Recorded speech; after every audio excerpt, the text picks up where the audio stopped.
podcasting since 2005. This is the King of Podcasts Radio Network, kingofpodcasts.com.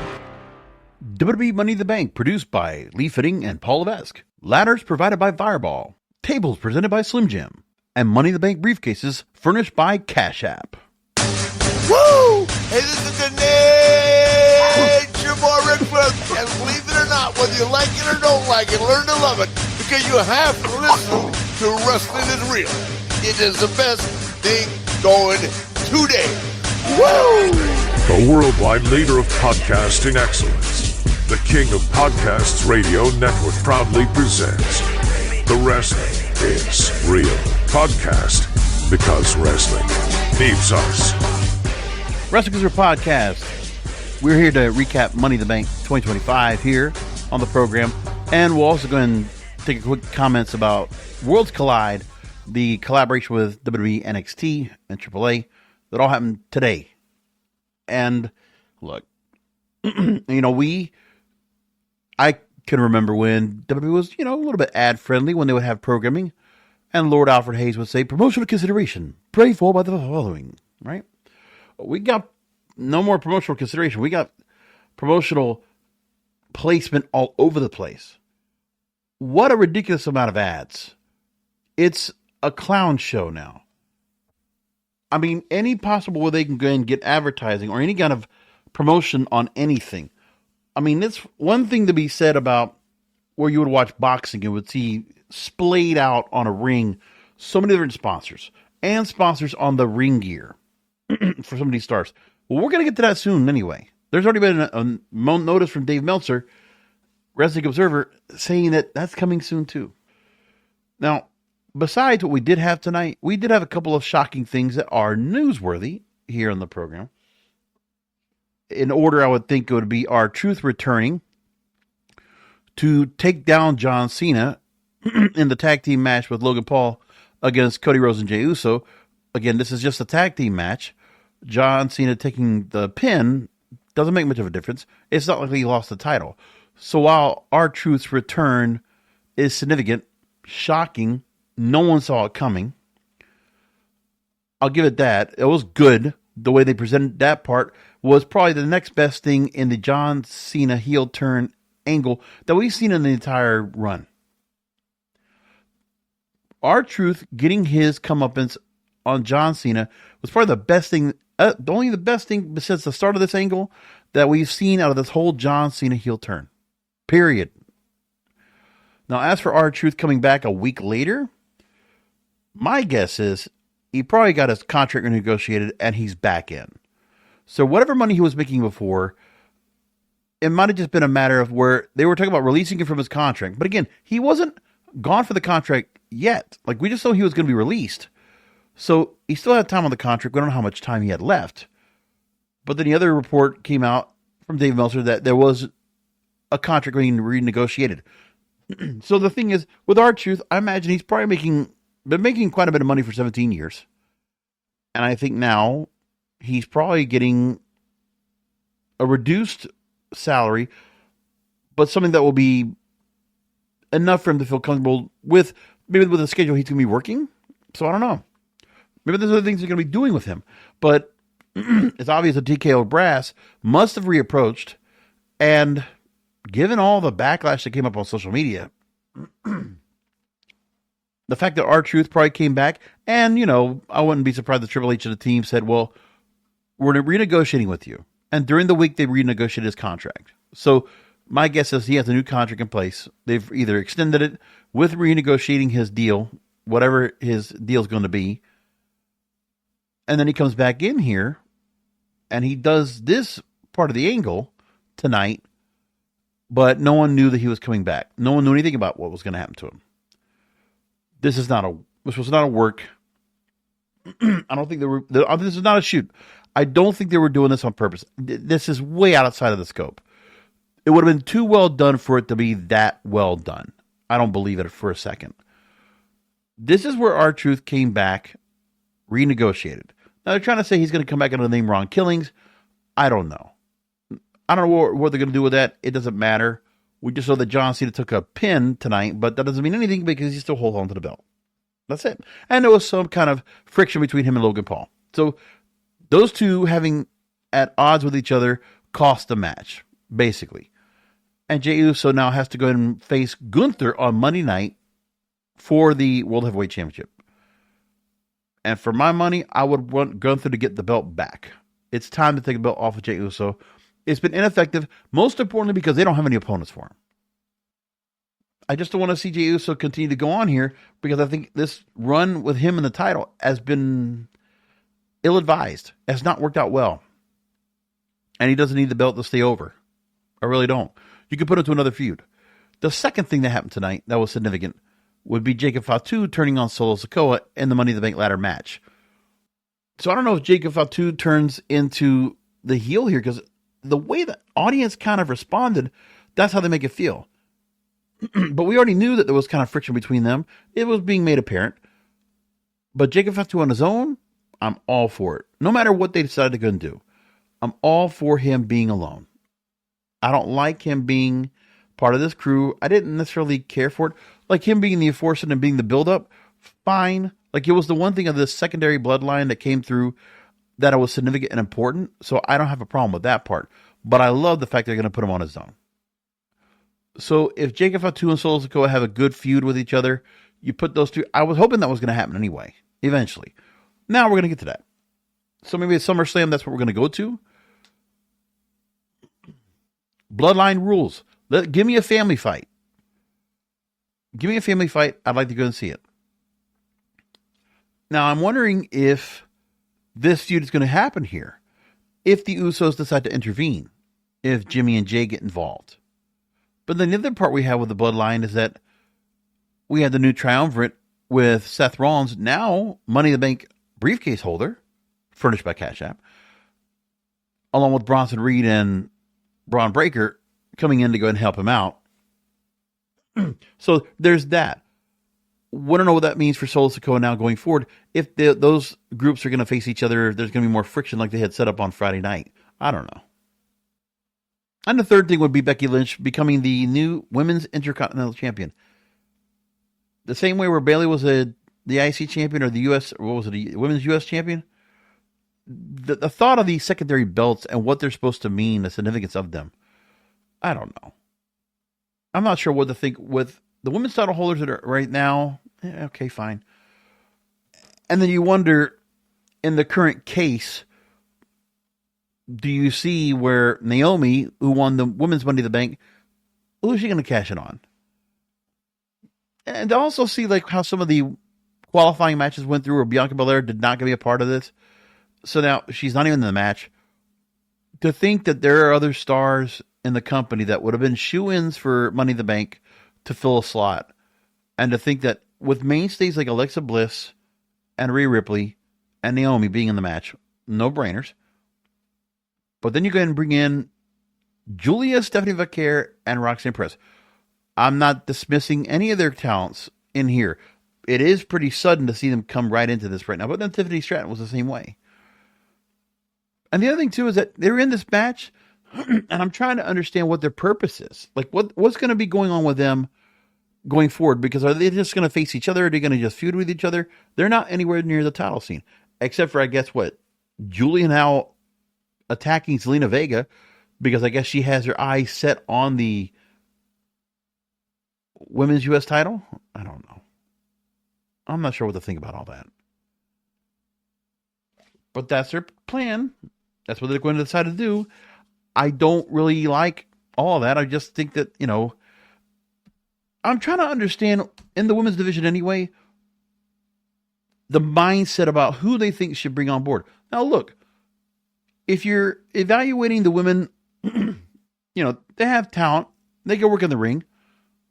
Very attractive. There's, I can see some of the things that obviously the new regime now have in their qualifications. So Shawn Michaels, Triple H, whatever they decide to go and have about some of the free agents they bring on board. When it comes to the women, they're looking at stars who are either in Stardom or they're in other places, and just looking at,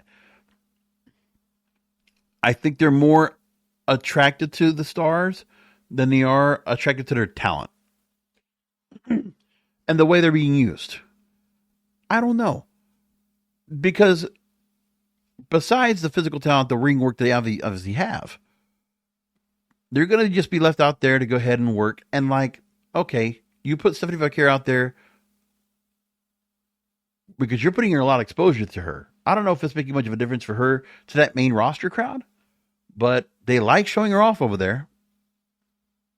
There are definitely some people in the juvenile delusional fandom that are simping with this. I think that's the one thing that really stands out for WWE right now, is that the cult fandom right now, the juvenile delusional fandom, they're looking at Stephanie Vaquer and Giulia and Roxanne Perez and the way they kind of present Naomi now. I feel like they're all kind of like anime characters. They're all just like these cosplay characters that you see at like conventions and all. And I think the mindset for WWE right now when it comes to the women is that they do want to have these women that are in here that are exotic, that they have a cosplay feel to them, because they all do. They all have some kind of look to them and some kind of way that they present themselves. Naomi did change her look up, right? And I don't know. It's like they don't really vibe much now, too much with the All-American Girl. Rhea Ripley is like is a cosplay character. Like, just look at how much right now she is super goth, super tattooed, super like dark, broody. She's like something out of Sin City, right? Like a Frank Miller novel. And then Giulia's got her look, which is very Japanese, very cosplay kind of feel to it. Stephanie Vaquer, and another realm to her, another cosplay. Like, I can see other girls dressing up like these girls. I could totally see that coming up. I'm not surprised if any girls don't do that already. Like, they would get their, the guys get their girlfriends. Hey, can you dress like her? Can you dress like her? And I can see them trying to do it. Because it's nothing about, like, I think they just really want to go in that whole route of like, okay, we're going to find these stars that are worldwide presence, right? I don't know. And they just want to go this route. This is like their thought. And the fandom is full of simps. Big time simps. Some that are not afraid of going to say it. Liv Morgan gives me that feel too. That's how it is.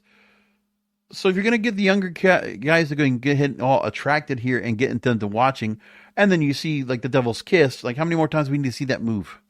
You've seen it once, you've seen it all. Okay, it's a Bronco Buster. It's another version of it. But they made it where Giulia and Roxanne Perez and Stephanie Vaquer all were getting near the briefcase. Naomi winning was fine. I got no problem with that. I think, you want to have a heel holding onto the briefcase, that works for me. But against who? Who is she going to cash in on? I don't know if she catches on anybody right now, because you got to wait. It's like, okay, I don't see her going after Io Sky, going over to Raw. Tiffany Stratton, I don't know. I mean, there was kind of an inkling of that before, because it was Bayley in the mix of that between her and Naomi, and then all kind of changed. I'm really not sure what they want to go in this route, like what the women's division is supposed to look like. It's just kind of a thing. That's it. It doesn't make much rhyme or reason to me. But then again, the women's division NXT is just the same thing. Like, it's really just a replication. And so I don't know. I mean, there's some differentiation between the characters, I guess, and the way they look. I guess there is, but that's pretty much it. That's all we got. But it's nothing of any characters. Like, Lyra Valkyria doesn't give any kind of character development. Like, none of them give me like a personality. The only person I felt like had a personality, or felt like they gave me something where I feel like there's something about her, if you just let her go a direction, it's Roxanne Perez.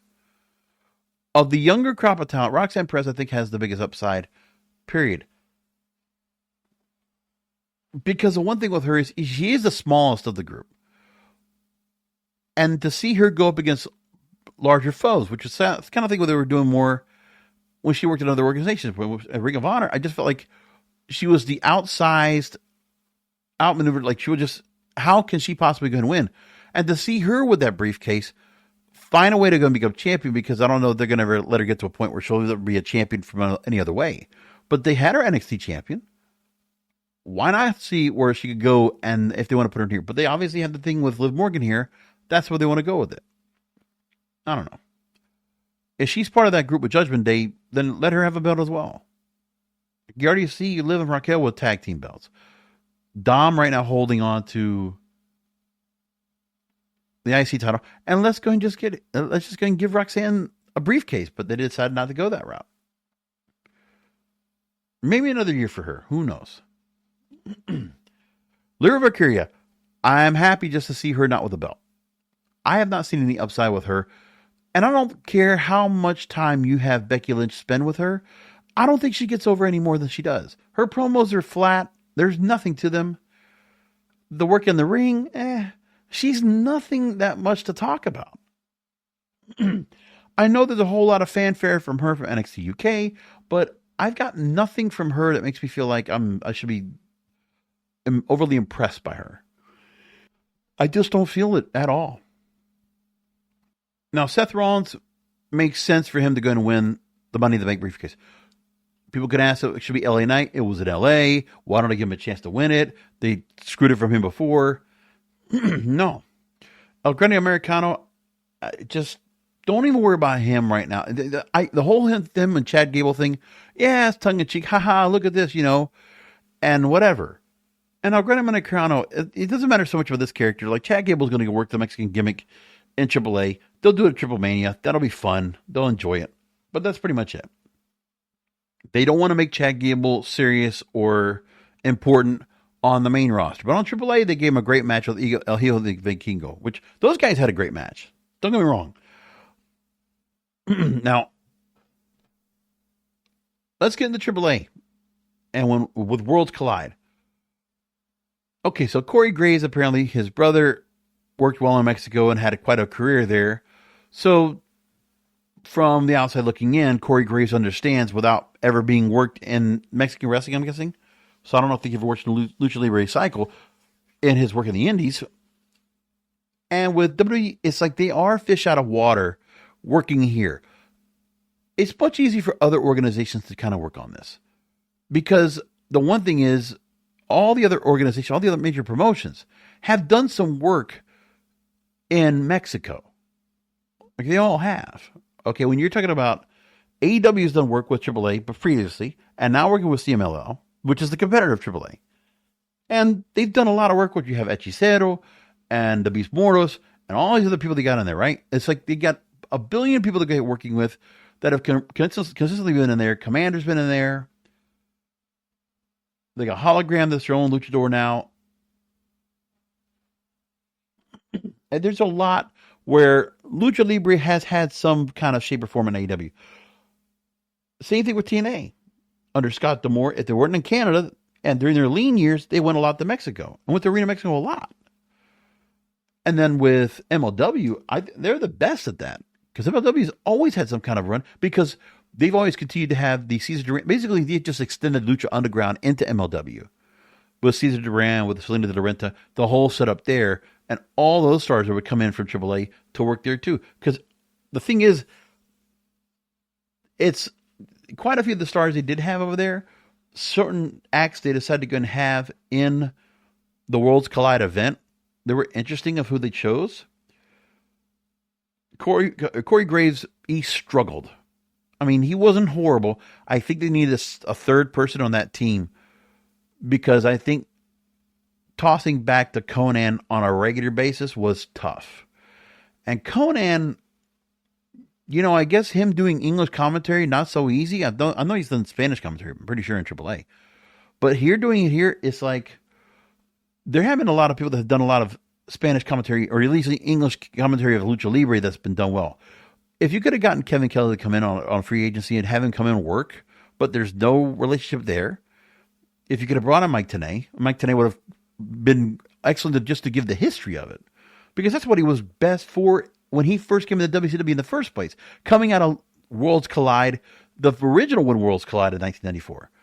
Because that's where Mike Tenay got to be known to all of us. Really got off of there. And then you go into the fact that I'm used to, even if you could have brought back Matt Stryker, I guess. And for me, like, if you would have bring in Vampiro to kind of work in his commentary, he would have fit in great too, because he's been used to it.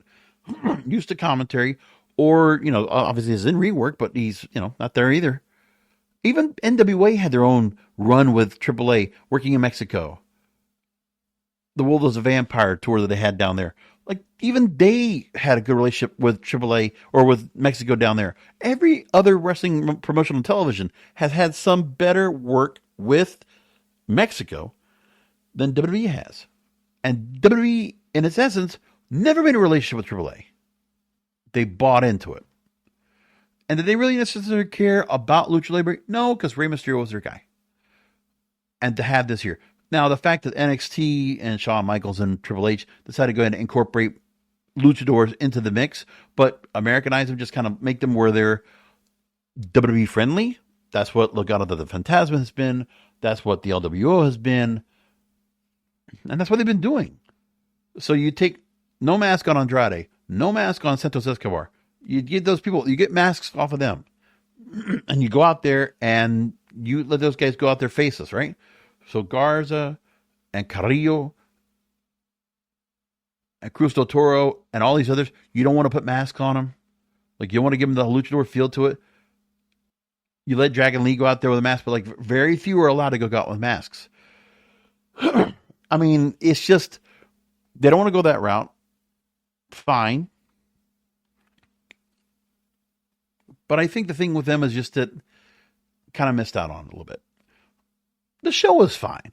Like, Worlds Collide, that WWE crowd that was in there as part of it, asking for tables. Come on, stop it. And not necessarily, like, they got a couple of things. They got the cool little chants, whatever, you know. It's like, the Kia form was fine. Like, the crowd was there. They were into it, more or less. So you probably had some diehards that probably went there, Lucha Libre diehards that would come to Austin just to watch the events. That's fine. And they did. And I mean, the matches they had, the 4-way match, NXT North American title, Ethan Page, like, you knew nobody was going to lose the belts. All predictable. So no title changes. But Ethan Page looking good in the match. Javon Evans got a chance to go and showcase. You put Rey Fenix in there, which that's like his playground over there. He gets to work with the luchadors. Probably sounds like a great thing for him, right? Laredo Kid, you know he was going to do out there. And to see him back out there again. The one thing is that it's unfortunate where, you know, if you've been watching on other TV promotions, if you're watching in WWE, like, this is a complete new group of people you're trying to get yourselves into. So right off the bat, of who you're going to go and notice here that you're going to see, like, obviously they didn't want to go too deep into the characters. Like, they talked a little bit about it. Mascarita Sangrada. They don't want to, I mean, they did bring out some of the novelty stars when they brought out Iguana, which is the one that really stands out the most, because obviously they think with the American crowd, Iguana's going to stand out good. So Mr. Iguana, they made a big deal out of him. You know, they didn't go with any minis in this night. They didn't go for only one women's match, and they didn't go too crazy into the real novelty that is Lucha Libre, right? Because they have their own version of entertainment that does just not gel with this crowd. So, like, for people to go in and watch Psycho Clown and Pagano get out here, they were not much into it. They don't know the story behind El Hijo de Dr. Wagner. And listen, Conan trying to explain all this stuff with no real assistance, no display, no imagery, nothing. Like, he's going to struggle with all this. To try to get him to go and go through this, and also not playing too familiar or knowing the best way to get around in commentary. Because there was just parts where you got to just get right to the stories and try to just find your pacing in the matches. And then on top of that, just like at the times of define himself to in WWE style to kind of just show the excitement, show the emotion, and go along with the crowd, like what the announcers are always supposed to do. Like, you know, Conan's not going to be Wade Barrett, okay? He's not going to be Booker T. Those guys know what to do and how to get overly charismatic. That's just not Conan. I don't think he could do that kind of thing. That's just not his thing. I think you could just put him in there as a third man and offer context to, like, explain the stars, explain the fact that he did recruit Rey Fenix and Pentagon Jr., which we didn't see Penta in this tonight. He was on the Money in the Bank ladder match, which is unfortunate because some of the stars they could have had over, you know, when you have the card you had tonight in Money in the Bank and you couldn't have brought Penta over there. I mean, if Penta would have been in the Worlds Collide show, I think that would have been a big deal. Of course, you're not going to pair Pentagon and Rey yet because they're not going to do it. But Lucha Brothers together in a match would have been great. And then some of the others they had in here, I was like, okay, not sure what to think. Like, out of the Phantasma having a match with Octagón Jr., Aerostar, Mr. Iguana, like I said, that's a match I could have seen over like an MLW. Like, if I ever see some of these stars, it's always MLW stars. Like, these are like Octagón, Aerostar, Aries. Those are the ones you always see over in MLW on a regular basis. And I think the other thing that's got to be understood is that the first time they wanted to go do this show was in Los Angeles. So what's going to be really curious to me is when they get to Mexico, and they got to go do Triple Manias, which are 2 of them this year over the summer, and how they're going to be able to go ahead and do their magic in Mexico. Now, Conan in one of the packages they ran tonight says they're not going to Americanize it. I beg to differ. I think that will happen at some point. It's going to be unavoidable. There'll be certain stars. Now that they own the company, you just can't say they're not going to Americanize it. I absolutely believe they will. If they're going to run this promotion, they're going to just understand they can't abandon the Mexican audience. Like the core audience that brought them here. I mean, you need that audience to be over with the product, or else you're just gonna abandon the crowd and they're not going to come. Like the Mexican crowd, you want to talk about a fandom that's also very critical about their wrestling. There's certain things that can make it that can be bad decisions that will definitely, I think, ruffle feathers down there if they decide to go make changes. I mean, the one thing is that AAA's always done a thing where they've had international stars. There's no question about that. They work with TNA. Oh, look, there's Nick Nemeth coming down, becoming mega champion. If you want to go and bring on with AEW, they would have Kenny Omega come on down. Like, it would have stars that would be good, and they would fit the role of what AAA normally would bring in. So that was always something you had there. I just don't know what they do here. But, I mean, they had some stars they wanted to go and put out. It's the first time.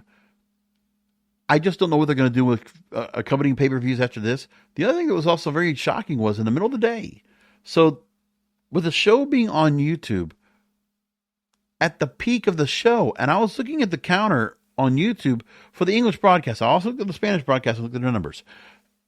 In the middle of the El Hijo del Vikingo match with Chad Gable for the AAA Mega Championship, it broke 500,000 viewers worldwide.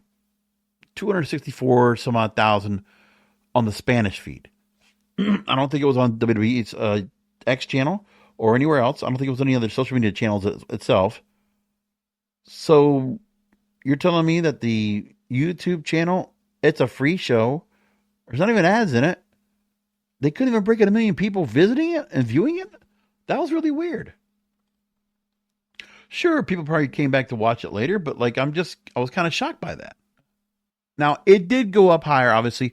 It looks like people just wanted to go and watch it later. There were not a lot of people that watched it live, but it did go over 2.2 million viewers on the main feed. So people came in after. But yeah, and in the live stream itself, 500,000 it broke. So people were not into it to watch it live, but I guess people just caught it later. Okay, fine. I mean, middle of the day, too, I just was kind of shocked by that. Now, one of the people I follow on X, it was kind of interesting how they showed the advertisers that were out there for tonight's broadcast. Morgan & Morgan, Elden Ring, Slim Jim, Cricket Wireless, 7-Eleven, Cash App. 7-Eleven was on the turnbuckles. I'm surprised the turnbuckles weren't used. Cash App, Fireball Bliss, Whiskey, Riyadh Season, and Amazon Prime. That was Prime Energy Drink, excuse me. Amazing. What a cash machine this company is. Unapologetic about their advertisements. Slim Jim Slim Jim tables, Fireball ladders, Cash App briefcases. Next thing you see, WWE. Next thing you see, WWE. Oh boy. Next thing you'll see are WWE superstars looking like they're NASCAR drivers. Just go imagine. Anyway, we're going to leave it there. That's the show for tonight. Incredible. So it was okay. They were watchable. I wasn't necessarily impressed by either show, but hey, we got to a direction. We'd have briefcase holders. Let's see what they do with it. Come back this week for another Wrestling Consumer podcast because wrestling needs us.